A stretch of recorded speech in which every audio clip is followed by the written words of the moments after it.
You never touch another person's medical equipment. It's a basic rule of humanity and a strict regulation in aviation. But on Sovereign Airways Flight 881, one flight attendant decided she knew better. She looked a terrified diabetic teenager in the eye, snatched his life-saving insulin, and threw it into the trash compactor because she didn't like the way he looked. She thought she was just disciplining a suspicious passenger. She had no idea she was staring down Elias Thorne, a man with the power to ground her plane, end her career, and bankrupt the airline. This is the story of the flight that never should have taken off, and the revenge that was served cold at 30,000 feet. The humidity in New York that July afternoon was suffocating, the kind of heat that made the air shimmer off the tarmac at JFK International Airport.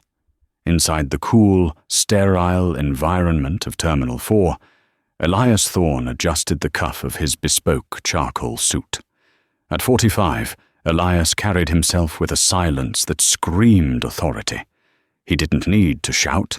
He was the kind of man who shifted the atmosphere of a room simply by entering it. Beside him walked his 17-year-old son, Caleb. Caleb was tall, lanky, wearing a hoodie that cost more than most people's monthly rent. But he kept his head down. He clutched a worn leather backpack to his chest like a shield. Caleb was black, adopted by Elias and his late wife when he was just a toddler, and despite his father's immense wealth and status as one of the top aviation liability attorneys in the country, Caleb had learned that the world often saw his skin color before it saw his character. They were boarding Sovereign Airways Flight 881, bound for London Heathrow. It was a business trip for Elias, a summer vacation for Caleb. They approached the gate for first-class boarding. Standing at the podium was the gate agent, looking harried. But the real obstacle was waiting at the aircraft door, Brenda Halloway. Brenda had been flying with Sovereign for 22 years. She was the purser, the lead flight attendant, and she wore her seniority like a loaded weapon. She had stiff, blonde hair sprayed into a helmet of perfection, and a smile that didn't reach her eyes. To Brenda, the first-class cabin was her living room, and she was very particular about who she let on the furniture. As Elias handed his boarding pass to the scanner, he nodded politely. "Good afternoon." Brenda glanced at Elias, gave a practiced, tight-lipped smile, and then her eyes slid to Caleb. The smile vanished. Her gaze raked over the boy's hoodie, his sneakers, and the backpack he was holding tightly.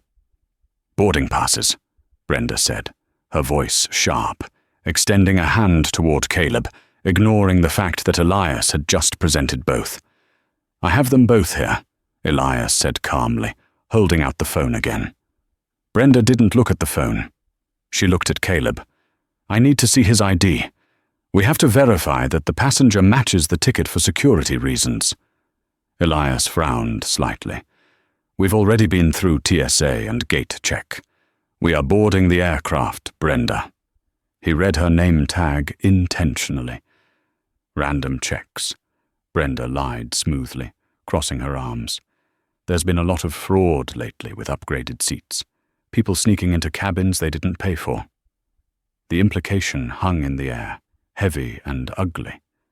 She didn't think they belonged. Or rather, she didn't think Caleb belonged. Caleb, sensing the tension, immediately began fumbling for his wallet. His hands were shaking slightly.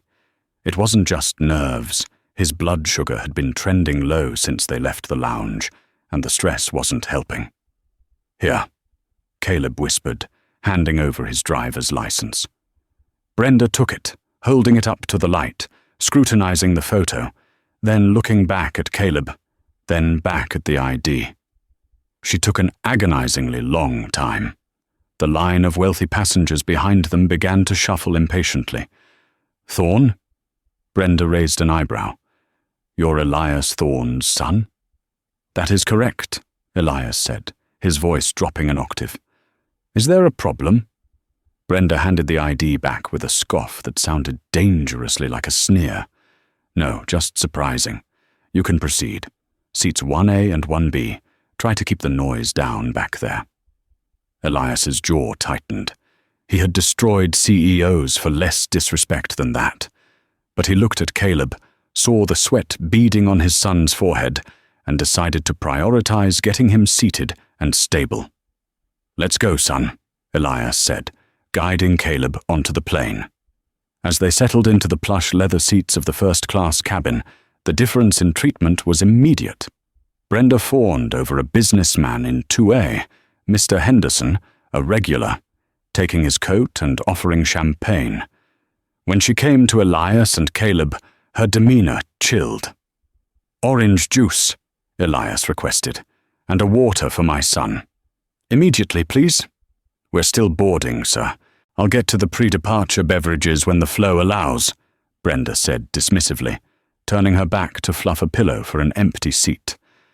Caleb leaned his head back, closing his eyes. "Dad, I'm feeling a little weird." Elias checked his watch. "Check your levels, Caleb. Now."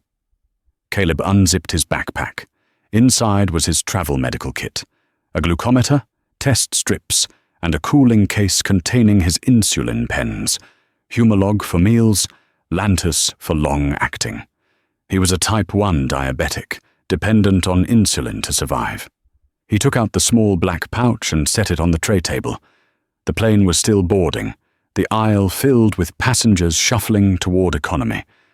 Brenda was coming back up the aisle, spotting the kit on the pristine white linen of the first-class tray table. Her eyes widened, not with concern, but with indignation. "Excuse me," she barked, loud enough for the first 5 rows to hear. "What is that?" Caleb jumped. "It's my kit." "Put that away," Brenda snapped, looming over him. "We do not allow drug paraphernalia to be displayed openly in the cabin. There are children on this flight." Elias unbuckled his seatbelt, half rising. "Ms. Holloway, that is medical equipment. My son is a type 1 diabetic. He needs to check his blood sugar." "It looks like needles to me," Brenda said, her face twisting in disgust. "And we have a strict policy against sharps and unverified substances being used during boarding. It's a biohazard." "It is insulin," Elias said, articulating every syllable. "And he is going to use it because his health requires it." Brenda shook her head, her authority challenged. She reached out. "I can't have this out here. It's distressing the other passengers." "Don't touch it," Caleb said, his voice trembling. He reached for the bag. "Don't you raise your voice at me, young man," Brenda shouted. In a flash of movement that shocked everyone in the cabin, Brenda Holloway reached down, snatched the black medical pouch from the tray table, and clutched it to her chest. "I am confiscating this until we reach cruising altitude. You can have it back when the captain says it's safe to have sharps out." The silence in first class was absolute. Elias Thorne stood up fully now, towering over the flight attendant. "Give that back. Now." "Sit down, sir, or I will have you removed from this flight," Brenda threatened, backing away toward the galley. "This is a security issue."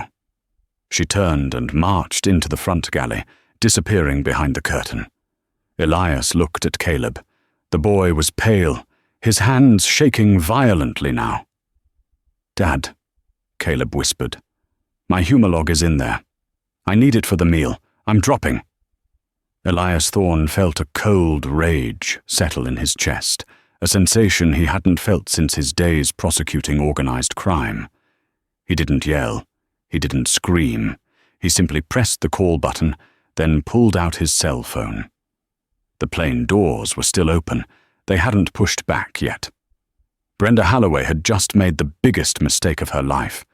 She thought she was disciplining a thug in a hoodie. She didn't realize she had just declared war on the man who effectively owned the insurance policy that allowed this plane to leave the ground. Inside the galley, Brenda Holloway was fuming. Her heart was racing, fueled by a mixture of adrenaline and self-righteous indignation. She hated the way the airline had relaxed standards lately. In her day, first class was for executives, celebrities, and old money. Now they let anyone with points or a lucky upgrade sit there. She looked at the black pouch in her hand. It felt grimy to her, tainted. She convinced herself she had seen a syringe, a dirty one. Who knows what that kid is actually shooting up, she thought. Diabetic? Likely a cover story. He looked high, sweaty, shaking, eyes unfocused. She opened the biohazard disposal chute, a heavy, locked metal flap usually reserved for used medical waste or contaminated items. Brenda. It was Jessica, a junior flight attendant, barely 24. She looked worried. Brenda, that passenger, Mr. Thorne, I think he's really upset. Is that his medicine? It's a safety hazard, Jessica, Brenda snapped, engaging the lock on the chute. I'm storing it. I told them they can have it back at cruising altitude if they behave. But if it's insulin, he's not going to die in 20 minutes, Jessica. Don't be dramatic. I'm teaching them a lesson about respecting crew instructions. You can't just whip out needles while people are boarding. It's a security threat. Brenda looked at the pouch one last time. In her anger, she didn't just store it. She made a decision that would seal her fate. She dropped the pouch into the compactor chute, not the biohazard box, but the general waste trash compactor, and pressed the cycle button. A low hum, a crunching sound, and the pouch was gone, crushed into a cube of garbage along with coffee grounds and used napkins. There, Brenda muttered. Now they can't use it. I'll tell the captain it was a safety risk and I disposed of it per protocol. She adjusted her scarf, checked her reflection in the metal coffee pot, and prepared to go back out there. She was the purser. She was in charge. Back in seat 1B, Caleb was deteriorating fast. The stress of the confrontation had caused his adrenaline to spike, which initially raised his sugar. But now, without his basal insulin, which he was due for, and the crash from the stress, his body was entering a chaotic state. Elias was on his phone. He wasn't calling customer service. He wasn't calling a hotline. He was dialing a private number. The contact name read, Arthur Vane, CEO, Sovereign Airways. The phone rang twice. Elias? The voice on the other end was jovial. I thought you were in the air by now, heading to London for the merger talks, right? Arthur, Elias said. His voice was so cold it could have frozen the jet fuel in the wings. I am currently sitting in seat 1A on flight 881 at JFK. We are at the gate. Oh, good. Is everything all right? Service up to par? Arthur, listen to me very carefully, Elias said, his eyes fixed on the galley curtain where Brenda had disappeared. Your lead flight attendant, a Ms. Brenda Halloway, has just physically assaulted my son and stolen his medical kit containing his insulin. There was a silence on the line. She what? Elias, surely there's a misunderstanding. She called it drug paraphernalia. She snatched it from his hands. Caleb is entering a medical episode. I need that kit back, Arthur. Now, or I am going to make the lawsuit I filed against Transatlantic last year look like a parking ticket. Jesus, Elias. Okay, hold on. Let me call the gate. I'll get the station manager on board immediately. Please don't do anything legal yet. You have 5 minutes, Arthur. If my son doesn't have his medication in 5 minutes, this plane does not leave the ground. And if it tries to, I will have the Port Authority arrest the crew for theft and endangerment. Elias hung up. At that moment, Brenda emerged from the galley. She looked smug.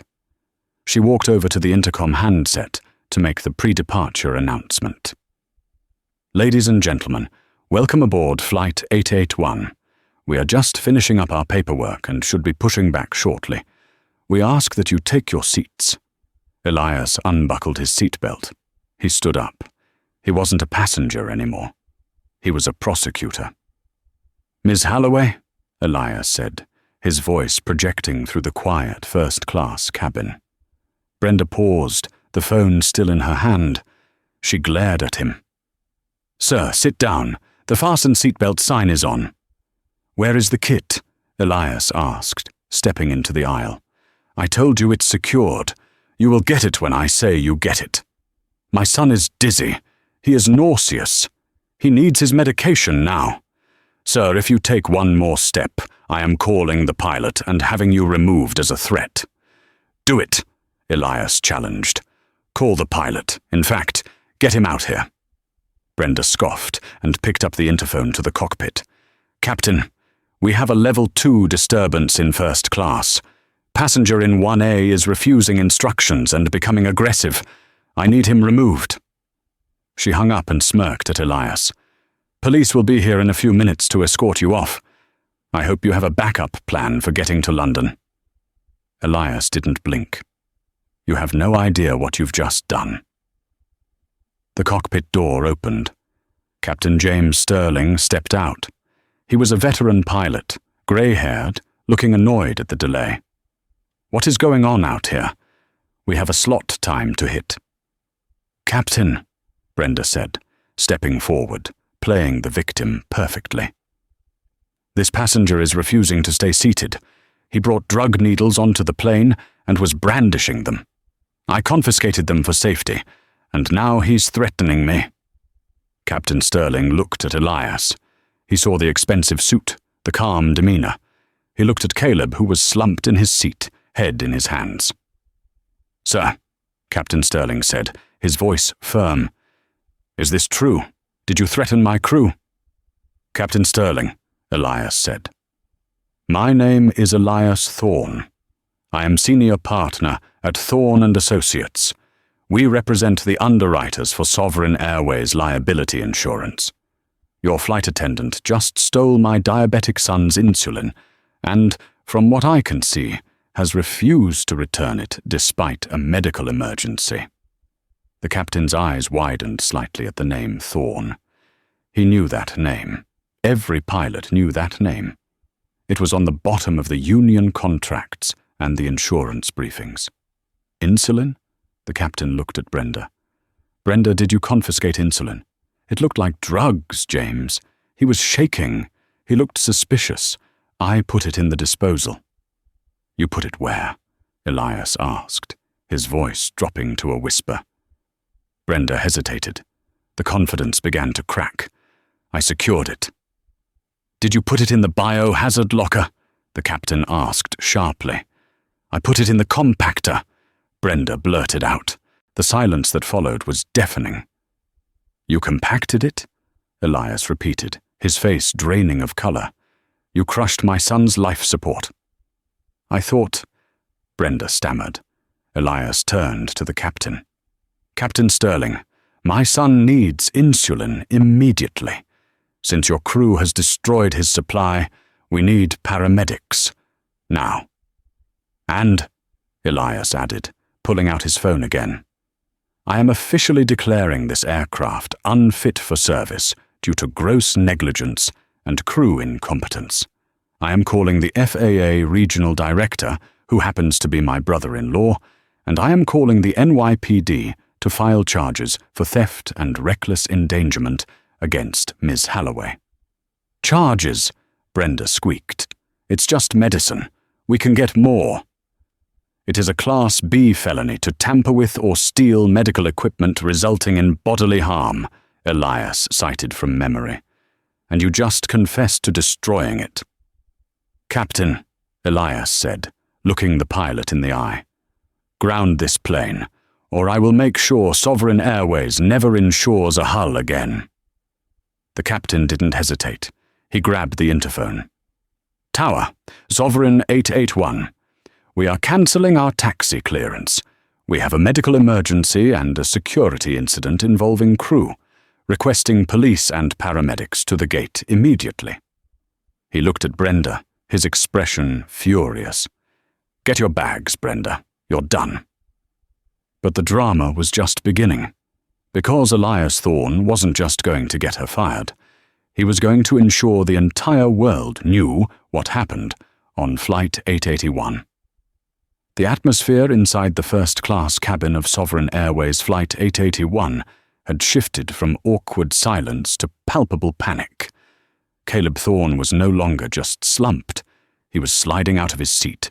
His breathing had become rapid and shallow, his skin clammy and grey.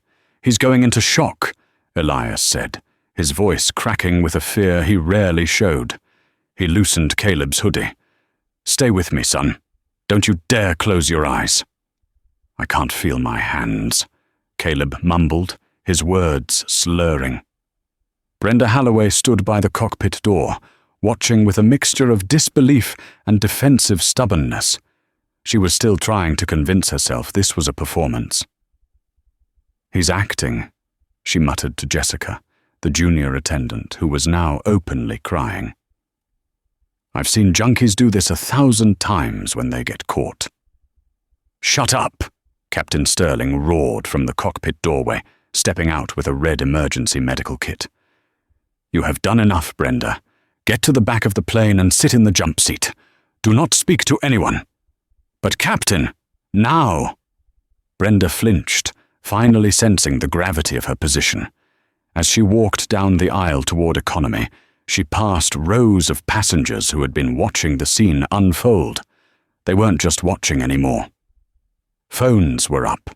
In seat 4A, a young tech entrepreneur named Marcus possessed the latest iPhone and a significant following on Twitter. He had been recording since Brenda first raised her voice. He had captured the confiscation. He had captured the compactor confession. And now he was live streaming the aftermath. "If you're just tuning in," Marcus whispered into his microphone, "we are on Flight 881. The head flight attendant just threw a diabetic kid's medicine in the trash compactor because she thought it was drugs. The dad is Elias Thorne. Yeah, that Thorne. This is insane." Sirens began to wail outside, their blue and red lights reflecting off the cabin walls, pulsing through the oval windows. The jetway alarm sounded, and 3 paramedics from the Port Authority Emergency Services Unit burst onto the plane, carrying a stretcher and heavy trauma bags. "Where is he?" the lead paramedic shouted. "Seat 1B, Elias waved them over, stepping back to give them space but refusing to leave Caleb's side. "Male 17, type 1 diabetic." Elias rattled off the stats with the precision of a lawyer presenting evidence. "Insulin dependent, high stress event. His kit was destroyed. We don't know his current levels, but he's disoriented and tachypneic." The paramedics went to work immediately. One pricked Caleb's finger. "Reading is high, just over 400, the medic called out. "He's entering DKA, diabetic ketoacidosis, rapidly due to the adrenaline spike and missed basal. We need to start fluids and get him to Jamaica Hospital now." "DKA?"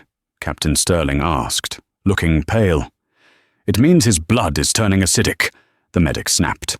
"If we hadn't got here, he could have slipped into a coma within the hour." As they loaded Caleb onto the stretcher, 4 police officers from the Port Authority of New York and New Jersey boarded the plane. They weren't the standard beat cops. These were heavy hitters, led by Sergeant Miller, a man Elias knew from a case 3 years prior. "Mr. Thorne," Sergeant Miller nodded gravely. "We got the call." "Sergeant," Elias said, straightening his jacket, his face a mask of cold fury. "My son is being transported to the ER. I'm going with him, but before I leave, I want that woman in handcuffs." He pointed a shaking finger toward the back of the plane. Brenda Holloway was peeking out from behind the curtain of the rear galley. When she saw the police, her eyes went wide. "Miss Brenda Holloway," Sergeant Miller called out, his voice booming through the cabin. "Step forward, please." Brenda walked slowly up the aisle. The walk of shame was excruciating. Every passenger in economy and business was craning their necks. "Officer, this is a misunderstanding," Brenda started, her voice high and pitchy. "I was following protocol for unsecured sharps." "Did you or did you not dispose of a passenger's medical equipment in a trash compactor?" Sergeant Miller asked. "I secured it in the disposal unit because—" "That's a yes," Miller interrupted. He pulled a pair of metal handcuffs from his belt. "Brenda Holloway, you are under arrest for reckless endangerment in the first degree, grand larceny, and interference with a flight crew." "Arrest!" Brenda shrieked as Miller spun her around. The click of the handcuffs echoed through the silent cabin. "You can't arrest me. I'm the purser. I have seniority." "You have the right to remain silent," Miller recited, pushing her forward. "Anything you say can and will be used against you." As they marched her off the plane, she passed Elias Thorne. She looked at him, expecting to see satisfaction. Instead, she saw something far worse: indifference. He wasn't looking at her like an enemy. He was looking at her like a bug he had already stepped on. "You ruined my life!" Brenda screamed at him, thrashing in the officer's grip. "I was doing my job." "You didn't do your job," Elias said, calmly, loud enough for the camera in seat 4A to pick up clearly. "You played God, and now you're going to learn that even gods answer to the law." The passengers erupted. It started as a slow clap from the back of the plane, then swelled into applause and cheers as Brenda was hauled off the jetway. But the real damage had already been done online. Marcus's video had been live for 12 minutes. It had 40,000 views. By the time Elias got into the ambulance with Caleb, the hashtag #DAOAS Boycott Sovereign was trending #1 in New York. By the time they reached the hospital, it was trending #1 in the United States. The video title was simple and devastating: "Flight Attendant Tries to Kill Diabetic Kid on Sovereign 881. Elias sat in the back of the ambulance, holding Caleb's hand as the IV fluids dripped into his arm. His phone buzzed incessantly. It was his partners, the press, and, notably, the General Counsel for Sovereign Airways. Elias silenced the phone. He looked at his son, who was groggy but stabilizing. "Dad," Caleb whispered, "did we make it to London?" "No, son," Elias said softly, brushing hair off Caleb's forehead. "We're taking a detour. But don't worry. When we're done, you're going to own the airline that takes us there." 3 hours later, the private waiting room at Jamaica Hospital Medical Center was quiet, a stark contrast to the media circus erupting outside the emergency room doors. Caleb had been stabilized, his blood sugar brought down to a safe range, and was currently sleeping off the exhaustion in a VIP suite Elias had paid for out of pocket. Elias sat at a mahogany conference table in the hospital's administrative wing, a courtesy extended to major donors. He wasn't alone. Flanking him were 2 of his junior partners, Sarah, a different Sarah, his paralegal, and Marcus, no relation to the passenger, who had arrived with laptops, files, and a portable printer. They had turned the hospital room into a war room. On the other side of the table sat Arthur Vane, the CEO of Sovereign Airways, and his head of legal, a sweating man named Greg Polis. They had flown in by helicopter from the corporate HQ in Connecticut the moment they saw the stock price take a nosedive. "Elias, please," Arthur Vane started, wiping his forehead with a silk handkerchief. He looked 10 years older than he had on the phone earlier. "We are prepared to offer a very generous settlement. We'll cover the medical bills, obviously. We'll refund the tickets. We're thinking $200,000 for the distress. And we'll fire Brenda. Immediately. Without pension." Elias didn't look up from the document he was reviewing. He took a sip of lukewarm hospital coffee. "200,000? Elias repeated, tasting the words like sour milk. "Arthur, do you know what the current engagement rate is on the video of your employee handcuffing my son?" We know it's viral, Elias, but 30 million views, Elias said, slamming a printed analytics report onto the table. 30 million in 3 hours. That video shows a sovereign employee calling a black teenager a drug addict and destroying his life-saving medicine. The narrative isn't just negligence, Arthur. It's discrimination. It's hate crime territory. Greg Polis spoke up, trying to sound authoritative. Mr. Thorne, discrimination is a hard bar to clear in court. Brenda Holloway has a clean record. She can claim it was a security error. Elias finally looked up. His eyes were predatory. A clean record? Is that what you told your shareholders, Greg? Elias nodded to his paralegal. She slid a thick manila folder across the table. It landed with a heavy thud.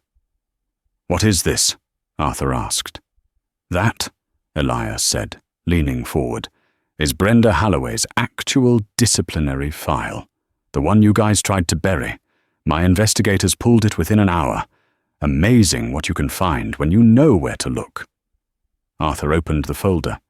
His face went grey. May 2018, Elias recited from memory. Complaint filed by a passenger with a pacemaker. Brenda refused to let him sit in an aisle seat, claiming he was blocking the cart. He suffered an arrhythmia, settled out of court for $50,000 with a non-disclosure agreement. October 2021, Elias continued, relentless.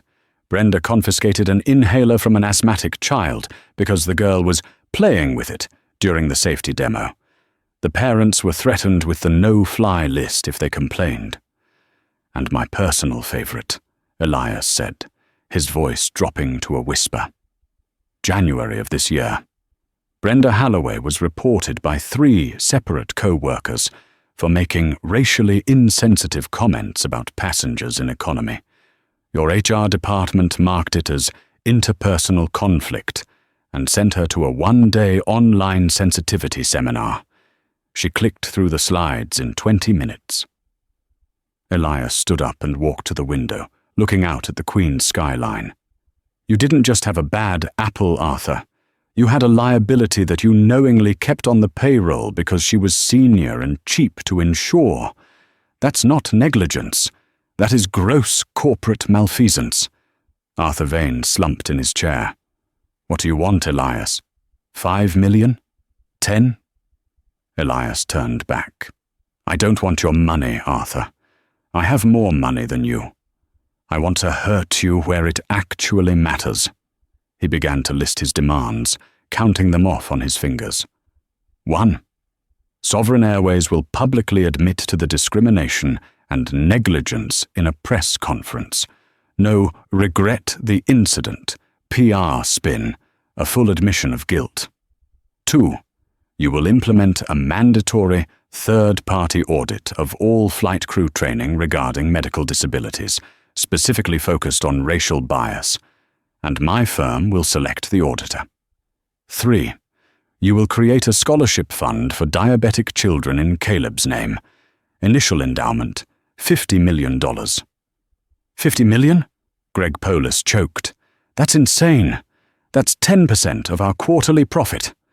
And 4, Elias ignored the outburst. You, Arthur, will resign. The room went dead silent. The hum of the air conditioner sounded like a jet engine. Excuse me? Arthur whispered. You heard me. You allowed a culture where a flight attendant felt comfortable destroying a child's medicine because she didn't like his hoodie. That comes from the top. You resign, or I file the lawsuit tomorrow morning. You can't prove systemic bias, Greg argued weakly. I don't have to prove it to a jury right away. Elias smiled, a cold, terrifying smile.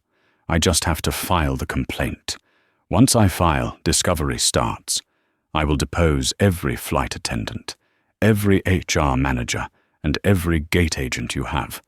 I will air every dirty laundry secret Sovereign Airways has hidden for the last 20 years. I will keep you in court for a decade. I will bleed your stock price until you are delisted from the NYSE. Elias leaned over the table, his face inches from Arthur's. You have 24 hours to draft the press release and your resignation letter, or else I release the rest of Brenda's file to the New York Times. Arthur Vane looked at his lawyer. Greg Polas shook his head slowly. They were cornered. They had no cards to play. We need to consult the board, Arthur said, his voice trembling. You do that, Elias said. Get out of my hospital. As the executives scurried out of the room like frightened rats, Elias sat back down. He felt the exhaustion creeping in, but the adrenaline was still pumping. His phone buzzed again. It was a text from the NYPD detective handling the criminal case against Brenda. Mr. Thorne, just wanted to let you know. We denied bail, flight risk. She's spending the night at Rikers. Thought you'd want to know. Elias allowed himself a small, grim smile. Brenda Holloway was about to experience the hospitality of the New York penal system. She had treated first class like her personal kingdom, but she was about to find out that in prison there is no first class. But Elias wasn't done. The airline was just the first domino. He wanted to make sure that what happened to Caleb never happened to anyone else again. And to do that, he needed to turn the court of public opinion into a frenzy. He unlocked his phone and opened Twitter. He typed a simple message from his verified account, attaching a photo of Caleb sleeping in the hospital bed, hooked up to monitors. They tried to throw him away like trash. They failed. Tomorrow, we fight back. Justice for Caleb Sovereign Airways. He hit send. Within seconds, the likes began to roll in by the thousands. The storm wasn't passing. It was just making landfall. The initial wave of public support for Caleb was overwhelming, but Elias Thorne knew the nature of the news cycle better than anyone. He knew that in America, victims are only perfect until the defense team starts digging. And Brenda Holloway had hired the best, or rather, the dirtiest, defense attorney in New York, Vincent the Viper Moretti. Moretti was a man who didn't defend his clients in court. He defended them on cable news. He was short, loud, and wore pinstripe suits that cost more than the cars of the people he defended. His strategy was simple. If you can't clean your client's hands, throw mud on the victim until everyone looks dirty. 3 days after the incident, while Caleb was recovering at home, avoiding the windows where paparazzi were camped out, Moretti went on a prime-time talk show. The narrative the media is spinning is a fairy tale, Moretti told the host, leaning forward aggressively.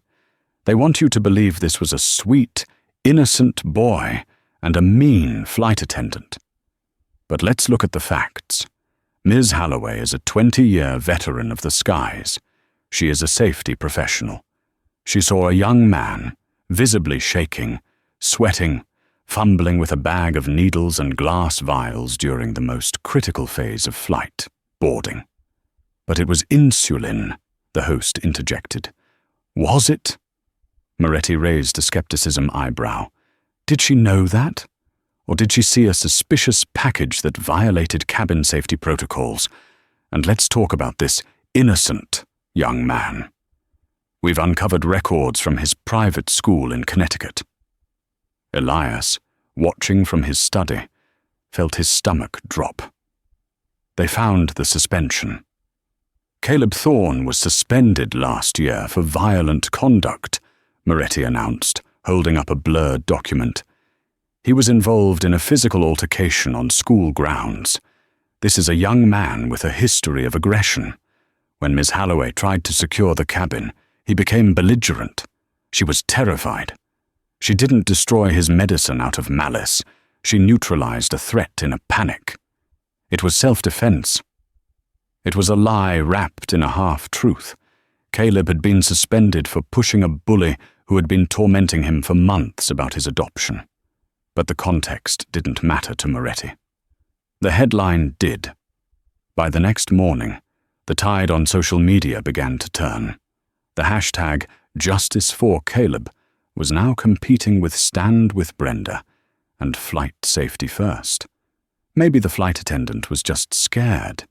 If someone pulls out needles next to me, I'd freak out too. Why didn't he just listen to her? Typical entitlement. Rich kid probably thinks he owns the plane. Team Brenda. Caleb saw the comments. Elias found him in the kitchen, staring at his phone, his eyes red. "They think I'm a criminal, Dad," Caleb whispered. "They're saying I looked like a junkie, that I deserved it."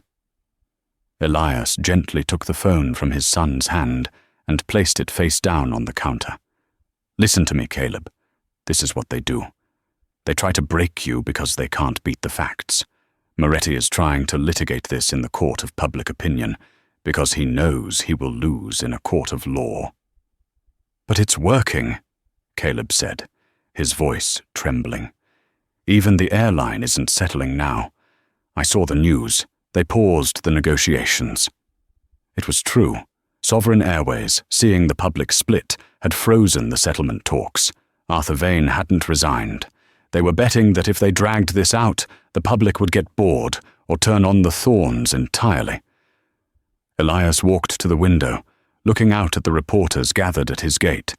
His eyes were cold, calculating. "They want a war," Elias said softly. "They think because I'm a corporate lawyer, I play by the book.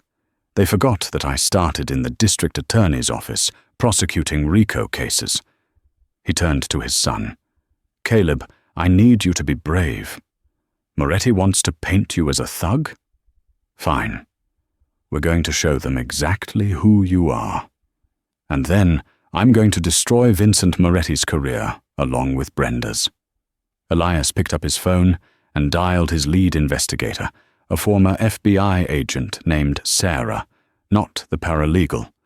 "Sarah, I want you to dig into Vincent Moretti.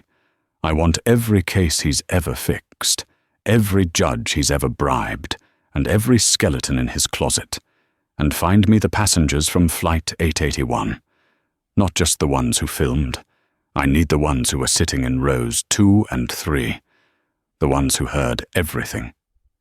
"And Sarah," Elias added, his voice dropping to a dangerous whisper. "Find me Jessica Vance." "The junior flight attendant?" Yes, she was the only other crew member in the galley. She saw Brenda put the kit in the compactor. She's the weak link. Sovereign has probably hidden her away, maybe offered her a promotion to keep her quiet. Find her. I don't care where she is. The smear campaign was ugly, but Elias knew something Moretti didn't. In a conspiracy of silence, it only takes one voice to bring the whole wall crashing down. The preliminary hearing at the Queen's County Criminal Court was a circus. The press gallery was packed shoulder to shoulder. Outside, protesters from both sides chanted slogans. It was hot, loud, and tense. Brenda Holloway entered the courtroom, looking like a completely different woman. Gone was the harsh makeup and the arrogant sneer. She wore a modest beige cardigan, her hair pulled back in a simple bun. She looked frail, like a grandmother who had made a mistake. It was a costume designed by Moretti. Moretti strutted in like he owned the building, high-fiving his associates. He started his opening argument with theatrical flair. "Your Honor," Moretti boomed, "this case is a witch hunt. A wealthy, powerful father is using his influence to crush a working-class woman who made a split-second decision to protect her passengers. We move for immediate dismissal of all charges. The prosecution has no evidence of malice, only of procedure followed under duress." The assistant district attorney, a sharp woman named Lopez, presented the video evidence. But Moretti counted every frame. "You can't hear what was said in the galley," Moretti argued. "You see my client entering the galley with the item. You don't see her intent. She claims she thought the compactor was the secure biohazard lockbox. It was an honest mistake in a high-stress environment. The judge, an older man who looked bored, seemed to be swaying. "Ms. Lopez, without proof that Ms. Holloway knowingly destroyed the insulin with malicious intent, the felony charges are a stretch. This looks like negligence, not criminal mischief." Elias, sitting in the front row, kept his face impassive.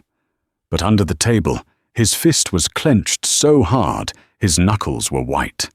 If the judge dismissed the felony charges, Brenda would walk away with a slap on the wrist. "The prosecution calls its next witness," Ms. Lopez announced, checking her notes. She looked at Elias, who gave a nearly imperceptible nod. "We call Jessica Vance."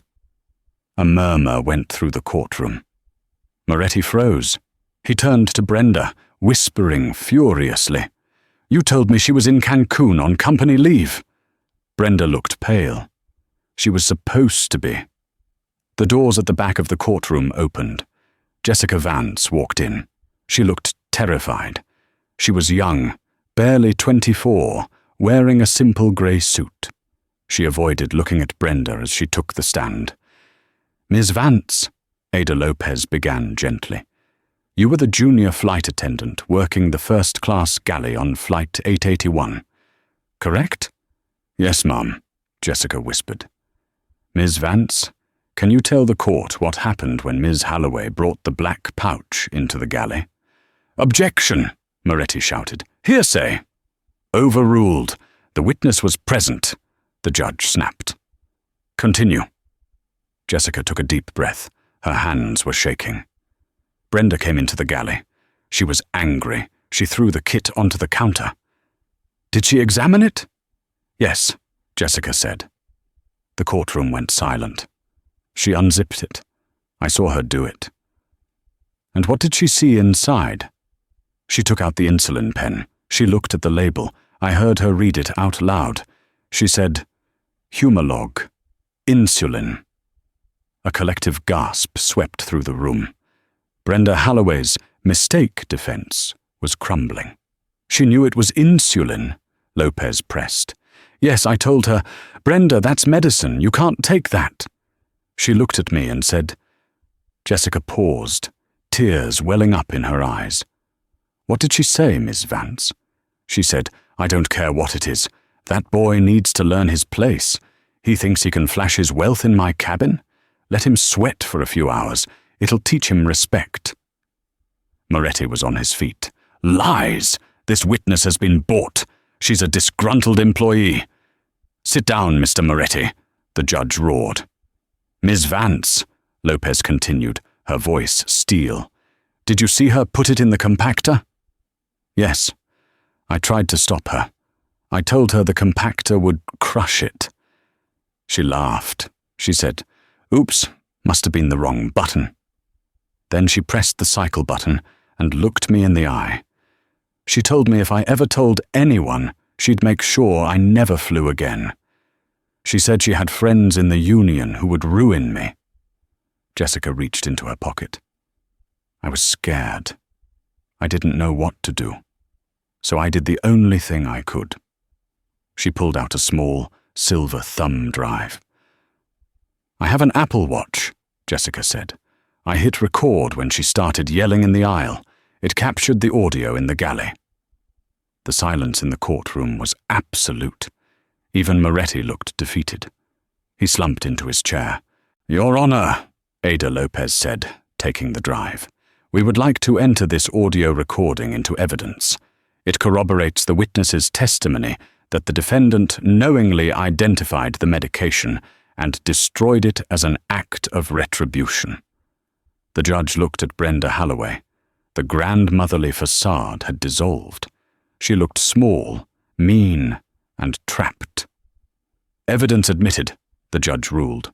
"Play it." The audio crackled through the courtroom speakers. It was undeniable. Brenda's voice, sharp and vindictive, echoed off the mahogany walls. "I don't care what it is. That boy needs to learn his place." Oops. Must have been the wrong button. The cruelty in her voice was chilling. It wasn't fear. It wasn't a mistake. It was pure, unfiltered hate. When the recording ended, Elias Thorne stood up and walked out of the courtroom. He didn't need to hear the rest. He knew it was over. He walked out to the steps of the courthouse where the cameras were waiting. But he didn't stop to talk to them. He walked straight to where Arthur Vane, the CEO of Sovereign Airways, was watching the feed on a tablet, looking like a man facing a firing squad. Arthur had come to the courthouse hoping for a dismissal, hoping this would all go away. Instead, his employee had just been exposed as a monster on national television. Elias stopped in front of him. "You have 1 hour, Arthur," Elias said, checking his watch. "Resign, or I release the emails I found between you and your HR director discussing how to silence Jessica Vance." Arthur's eyes widened. "You have those?" "I have everything," Elias lied. He didn't have the emails yet, but he knew Arthur was too terrified to call his bluff. 1 hour, Elias repeated. "And Arthur, the scholarship fund just went up to 100 million. Elias walked away, his phone already dialing Caleb. "Hey, kiddo," Elias said, his voice warm for the first time in days. "Turn on the TV. The bad guys are losing." The sentencing of Brenda Holloway took place on a rainy Tuesday in September, 2 months after the incident on Flight 881. The courtroom was packed. The media coverage had been relentless, turning the case into a national referendum on racial bias and corporate accountability. Brenda stood before Judge Harrison. She looked hollow. The weeks at Rikers Island had stripped away every ounce of her former arrogance. Her hair was grey at the roots, her skin sallow. When asked if she had anything to say, she didn't offer an apology to Caleb. She simply wept, mumbling about how unfair it was that her pension was gone. Judge Harrison was unmoved. "Miss Holloway," the judge said, peering over his glasses, "you held a position of trust. You were responsible for the safety of human lives at 30,000 feet. Instead, you used your authority as a weapon to demean and endanger a child because of your own prejudice. You showed no remorse until you were caught. You are a danger to the public." The gavel came down with a sound like a gunshot. "On the charge of reckless endangerment in the first degree, I sentence you to the maximum penalty, 7 years in state prison. On the charge of grand larceny, 3 years, to be served concurrently. You are immediately remanded to custody." Brenda's knees buckled. She screamed as the bailiffs took her arms, not a scream of anger this time, but of pure despair. As she was dragged out of the courtroom, she looked back at the gallery. She saw Elias Thorne sitting there, stone-faced. She saw Caleb, who looked her in the eye for a brief second before looking away. He didn't smile. He just looked tired of her. Justice had been served, but Elias Thorne wasn't finished. He had one final appointment to keep. The boardroom takeover. 3 days later, the board of directors for Sovereign Airways met in their glass-walled headquarters in Connecticut. The mood was grim. The stock price had plummeted 40% since the incident. Arthur Vane, who had refused to resign, was trying to rally the remaining board members. "We have weathered worse storms," Arthur said, standing at the head of the table. "The Holloway verdict is done. The news cycle will move on. We just need to rebrand, maybe change the logo. We can survive this." "Can we?" asked a board member. "Our liability insurance premiums just tripled, and there are rumors of a hostile takeover." "Rumors," Arthur scoffed. "Who would buy an airline in this condition? It's financial suicide." The double doors to the boardroom swung open. Arthur stopped mid-sentence. "Excuse me, this is a closed session. Security." Elias Thorne walked in. He wasn't wearing his usual charcoal suit. He was wearing a lighter, navy blue bespoke suit that signaled a shift in power. He walked with a relaxed, almost predatory grace. Behind him walked a team of financial analysts. "Hello, Arthur," Elias said, pulling out a chair at the opposite end of the table and sitting down uninvited. "Elias," Arthur sputtered, his face reddening. "You have no business here. We are finalizing the settlement for your son, but you cannot just barge into a board meeting." "Actually," Elias said, sliding a thick document down the long mahogany table. "I can." Arthur picked up the document. His hands began to shake violently. "What is this?" "That," Elias said, clasping his hands, "is the SEC filing regarding the acquisition of Sovereign Airways stock. You see, Arthur, when your stock tanked last week, thanks to the press conference I held, I didn't just sit back, I started buying." Elias looked around the table at the stunned board members. "I bought the dip, aggressively. As of this morning, Thorn Enterprises owns 51% of the voting shares of Sovereign Airways. I am not here as a plaintiff, Arthur. I am here as the owner." The silence in the room was absolute. You could hear the hum of the hard drives in the laptops. "You bought the airline," Arthur whispered. "I promised my son he would never be treated like garbage on a plane again," Elias said. "The best way to ensure that was to own the plane." Elias stood up and walked toward Arthur. "Arthur Vane, as majority shareholder, my first motion is for the immediate removal of the CEO for cause. All in favor?" Elias raised his hand.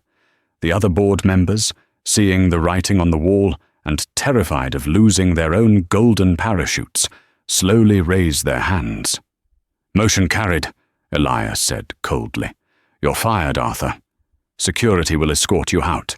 You can leave your badge on the table." Arthur Vane, the man who thought he was untouchable, the man who had protected a culture of bias, walked out of the room with nothing but his briefcase. He was finished.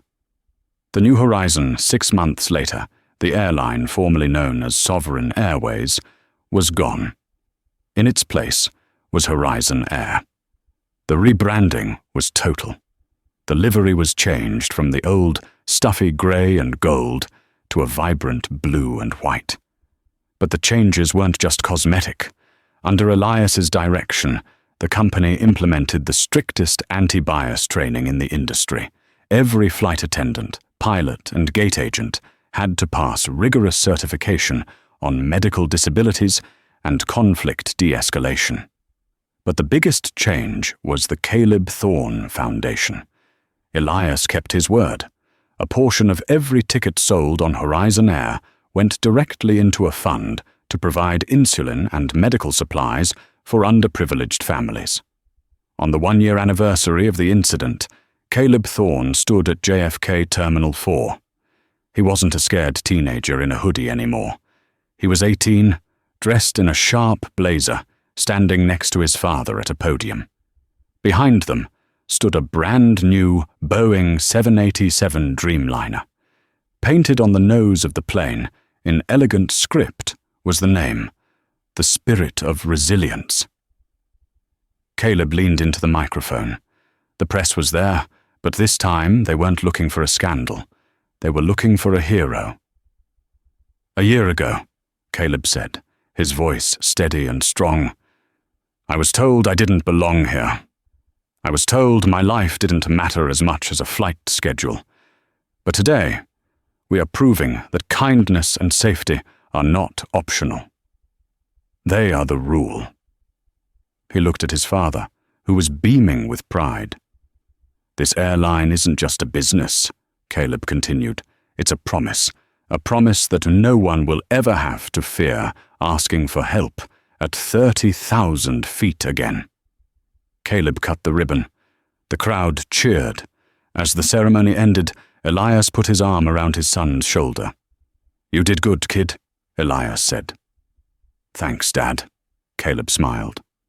"So where are we flying?" "London," Elias laughed. "First class, and I promise The service will be much better this time." They walked down the jetway together, not as victims, but as victors. Brenda Holloway was sitting in a cell in Bedford Hills Correctional Facility, scrubbing floors for 12 cents an hour. Arthur Vane was unhirable, facing lawsuits from shareholders. But Elias and Caleb were soaring. They had turned a moment of trauma into a legacy of change. They had proven that while money is powerful, the love of a father for his son is the most unstoppable force on earth. And as the wheels of the spirit of resilience lifted off the runway, climbing into the clouds, the past was left far below, shrinking until it disappeared, leaving only the bright, open horizon ahead. What happened to Caleb Thorne is a nightmare that no passenger should ever face. But it reminds us that true power isn't about the uniform you wear or the seat you sit in. It's about how you treat the people around you. Elias Thorne didn't just get revenge. He changed the system so that justice wasn't just a word, but a guarantee. Brenda Holloway learned the hard way that when you strip someone of their dignity, you might just lose your own freedom in the process. If you believe that justice was served in this story, hit that like button right now. It helps us share these important stories with more people. What would you have done if you were Elias? Would you have bought the airline or done something else? Let me know in the comments below. I read every single one. And if you want more stories where karma hits back hard, make sure to subscribe and turn on notifications. You won't want to miss the next one.